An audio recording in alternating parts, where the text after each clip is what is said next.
ඉන්දර මිල්ලාගේ අඩු වෙන්නේ නැහැ කොහොමද මේ රජයත් එක්ක නම්. යන්න දීලත් වැඩන්නේ. මිනිස්සුන්ට සාහනයක් නැහැ ඉතින්. බලමු ඉස්සරහට.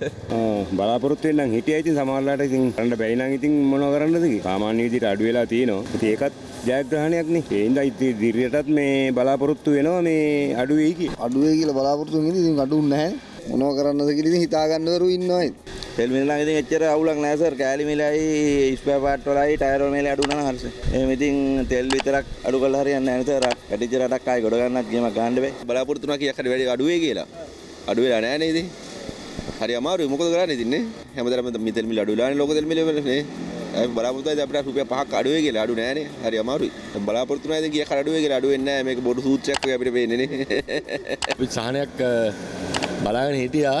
ඒත් ඉතින් මේ වෙලාවේ අඩු නැති උනායි කියලාත් ඉතින් එහෙම මොකද දොස් කියන්නත් බෑ. මොකද IMF එකත් එක්ක රජේ හිර වෙලා ඉන්න හින්දා ඒක සීමාවකට මේක කරන්න වෙලා තියෙන හින්දා ඉතින් ඒ ගැන සහන දෙන එක සහන දෙනවා නම් හොඳයි.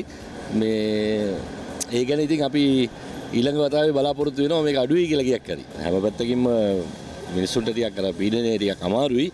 ඒ වුණත් ඉතින් අපි පොඩ්ඩක් අවස්ථාවක් දෙනවා රජයට තව පොඩ්ඩක් ඉස්සරහට යන්න. මෙල්ටෝල් විශ්වාසනීය සහනය.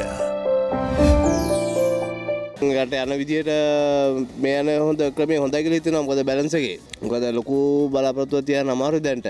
ඉතින් මේක ෂේප් කියලා මං හිතනවා. බලමු ඉතින් නේ ඉස්සරහට මොන හරි දෙයක් වෙයි අනිවාර්යයෙන්. ඔව් බලාපොරොත්තුවක් තියෙනවා ඉතින්. බලමු ඉතින් නේ ඉවසගෙන ඉන්නවා.